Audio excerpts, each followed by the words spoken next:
ሰላምዬ ከደረጀ መንታ ልጅ ወለደች። አሳዛኙ ነገር ግን ሰላም ስወልድ ሁሉንም እውነታ እዘረግፈዋለሁ ብላ ነበረ። ስለዚህ ሰላም እውነታውን የልጇ አባት ማን እንደሆነ ግልብጥብጥ አድርጋ ተናገረች። ዳጣም እናቷ ሰላም መሆኗን አወቀች። ወይዘሮ ማርታ በዚህን ሰዓት የመጨረሻ ልብ ተሰበረ።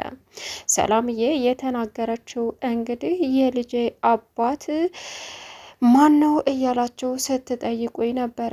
ፈጣሪ ይመስገን አሁን ላይ ጊዜው ደርሶ እውነታውን ልነግራችሁ ዝግጁ ሆኛለሁ አለች።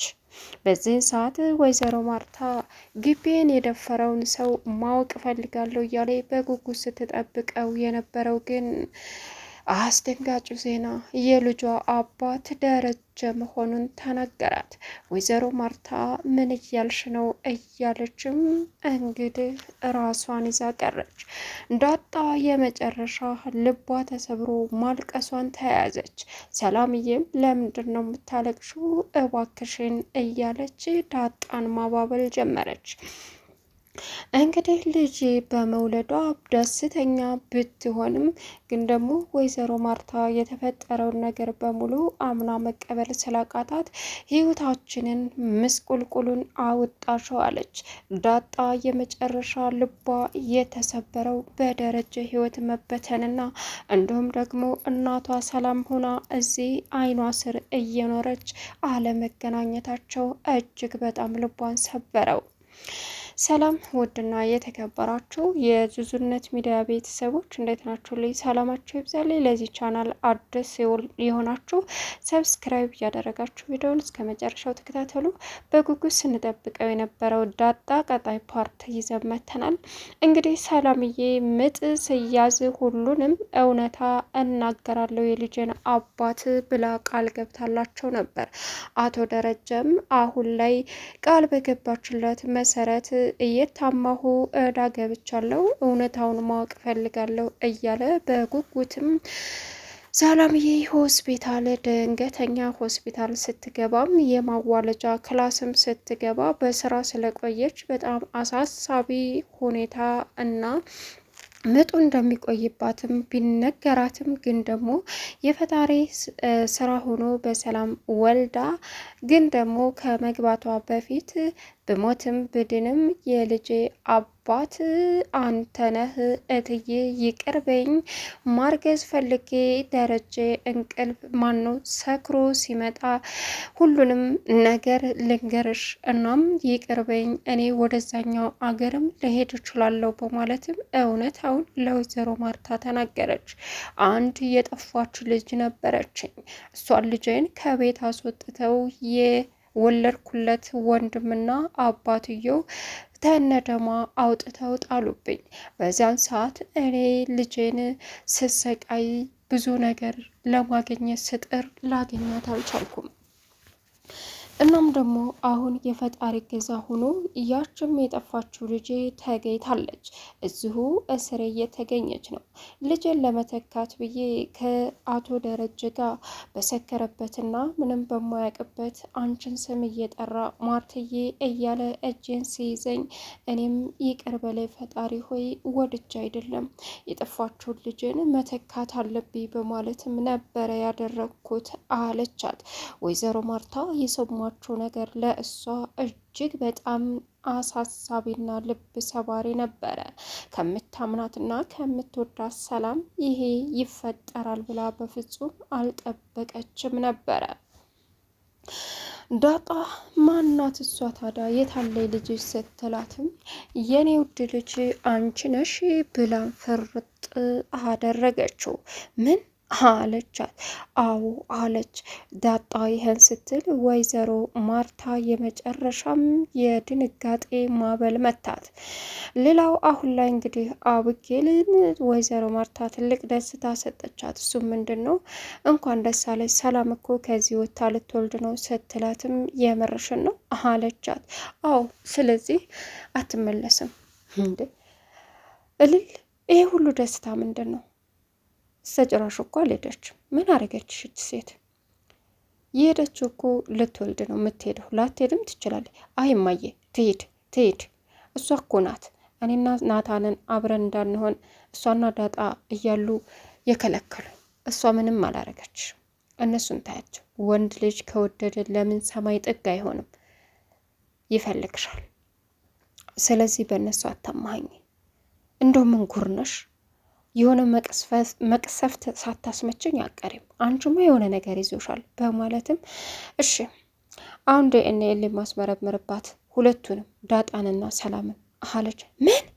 አዎ ወይዘሮ ማርታ የመጨረሻ ተናዳ አብጌልን በውሃ አጠበቻት። እሷም እየጮኸች ሄደች።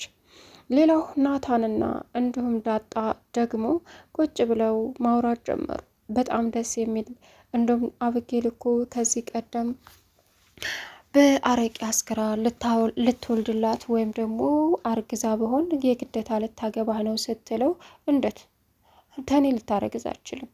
ከኔ ልትወልድማች እንዴ? ህልማን እኮ ለማሳካት ነው። እኔ ባልደርስ ኖሮ ናታን አርግዛ የግድ ልታገባት ነበረ እንዴ?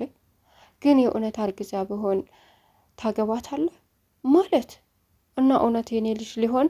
አዎ በፍጹም ቤተሰቦች እንኳ አይሆንም ቢሉኝ ይዤሽ እጠፋለሁ አላት። የምረን ነው? አዎ እንደዛም አይሆንም። እናቴን አላገኘው ቤተሰቦችን በማለትም እንግዲህ ይህን ነገር እንደቀላል ልታልፈው አይቻልም ናታን። ስለዚህ አምረውበታል። አባት እኔን እኮ አላናገረኝም፣ እኔን አላማከረኝም አላት። አንተም ባያማክርም እትዬ ጋ እየደወለ እንደሆነ ሰምቻለሁ። ስለዚህ ይዤሽ እጠፋለሁ። አይ ናታን በፍጹም እኔ ከዚህ ቤት ቤተሰቦችን ኤቢም እህቴ ናት። በቃ ደስ የሚል ቤተሰብ ነው። እነሱን ጥዬ የትም አልሄድም አለችው። ኦኬ እንደዚህ ሊሆን አይችልም፣ ግን ተጠንቀቅ። እንደ ቀልድ ልታዩ አይገባም።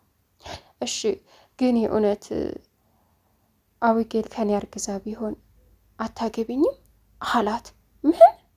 በፍጹም አቢጌል እኮ እህቴ ናት። አይደለም አርግዛ የወለደችለትን ወንድ ይቅርና ሌላ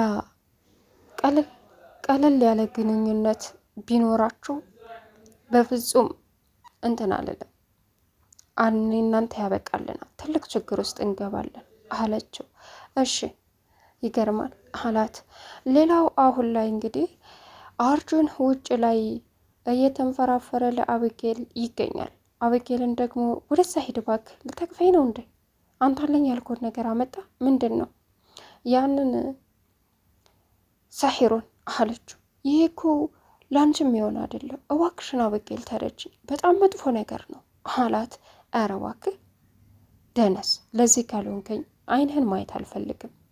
ልትበር ነው እንዴ ብላው ጥላው ሄደች። ግን እኮ ለጥቅም ነው የምትቀርበኝ። ለምን ፈጣሪ ኪሬሽና ለምን አገለኝም እያለ ለማመት ጀመረ ፈጣሪውን። ሌላው እንግዲህ እጅግ በጣም አሁን ላይ ናታንና ዳጣን እያወሩ እያለ አቢጌል ተናዳ ቀጥታ አሳያለሁ ናታን በቅርቡ የሚሆነውን አሳያለሁ።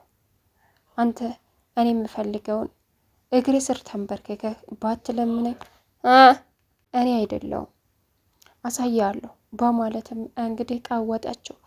ሌላው አሁን ላይ ሰላምዬ እናም ውሃና ምጥን ሪሞት በመፈለግ ቤቱን በርቅስቅስ አደረጉት። ሰላምዬ ምግብ ላምጣ አምጪልኝ ልበላት ብላ ሄደች። ናታንና ዳጣ ጨርሰው ሰላምና እንግዲህ ዳጣ የመጨረሻ አወሩ። እናትሽን ስታገኛት የሚሰማሽን ስሜት እቀፊኝና ሳየኝ አለቻት። ሁለቱም ተቃቅፈው መላቀስ ጀመሩ። እናም እናቴን አላቃትም፣ ምን ትሆን ትደሰት፣ ትከፋ፣ ትቸገር፣ በቃ አላቃትም። አባትሽን ስታውቂዋለሽ? አባትሽ ሲሳይ ነው ማለት ነው? አዎ። አባት ደግሞ ይቀየራል እንደ ሰላምዬ አለቻት። አይ አይቀየርም። የተወለድሽው ድሬዳዋ አይደለም እንዴ? ድሬዳዋ አይደለውም። በቃ ምን ልበልሽ አለቻት። ይሁን። ስለዚህ ተቃቅፈው ሁለቱም መላቀስ ጀመሩ። ለቅሷቸውን ቀወጡት። ሁለቱም ዳጣ እናቷን ስታቀፍ ስታገኛት የሚሰማትን ስሜት ለሰላም አሳየቻት። ሰላም ሁሉንም በውስጧ ይዛ ማልቀስ ጀመረች። በዚህን ሰዓት ምን ማድረግ እንዳለባት እውነታውን አውጥታ ብትነግራት ደስተኛ ናት። ግን ደግሞ ሀይ ጊዜው አይደለም አለች። አቡጌል በጉጉት ስትጠብቅ የነበረው የሰላም ልጅ ተወልዶ ወይም ምጧ ሲመጣ ልጁ የማን ልጅ እንደሆነ ማወቅ ነበረ። ከዛም ዳጣንንና እሷን ዲኤንኤ ምርመራ ማድረግ ደረጀንም ጭምር። ናታን ለደረጀ የሆነ ምስጢር ስለ ዳጣ ሊነግረው እንደነበረም ነገረው። ግን ደግሞ አስቀየሰው። ሲደነግጥ ሲያይ በቃ ሸወርከኝ ማለት ነው። አዎ ግን ደግሞ ስለ ዳጣ የማወራህ አንድ ነገር አለ፣ አሁን ሳይሆን ሌላ ጊዜ ሲለውም ደረጀ እሺ በቃ ደስ ባለ ሰዓት ጠይቀኝ አለው። ሰላምዬ እንግዲህ ውሃ ምግብ ስጪ ለማለትም እየተሯሯጠች ወደ ሰላም ጋር ስትሄድ ሰላም አልጋውን ጨምድዳ ወይን እያለች በምጥ ብቻዋን ትሰቃያለች። እየሮጠች መታ አብጌል ደግሞ ናታን ክላስ ገብታ ናታንዬ እንጋባለን፣ ትወደኛለህ፣ አንተ ጥሩ ሰው ነህ አይደል ትለዋለች። ይሄ ደግሞ ምን ማለት ነው? አላቅም። ሁሉም ሰው ጥሩ ሰው ነህ፣ አንተ መጽሐፍ ታነባለህ፣ ትሁት ነህ፣ የተለየ ነህ። አዎ አትወደኝም? እወድሻለሁ። እምወድሽ እጠላሻለሁ ማለት አይደለም አላት። እሺ ቪዲዮ እየቀረጠችው ድምፁን ነበረ። ምክንያቱም ወይዘሮ ማርታ ናታን አይወድሽምና ስላላት ደረጀም እንደዛው ይሄን ለማሰማት በዚህን ሰዓት ውሃ እየሮጠች መታ እናንተ ሰላም ሰላም ሰላም ምን ሆነች? ሰላም አልጋው ላይ ጭምድድ ብላ በወገቧ ተንጋላ ወይኔ እያለች እያማጠች ነው አለቻቸው። በዚህን ሰዓት ናታን ሰላም ምን ሆነች እያለ እየሮጠ ወደ ሰላምዬ ሲሄድ ሰላም ምጥ ላይ ነበረች። በዚህን ሰዓት ምን ማድረግ እንዳለባቸው ወደ ሆስፒታል ይዘዋት ሄዱ። ሰላምም እንግዲህ እውነታውን ተናዘዘች። ቻናሉን ሰብስክራይብ እያደረጋችሁ መልካም ቆይታ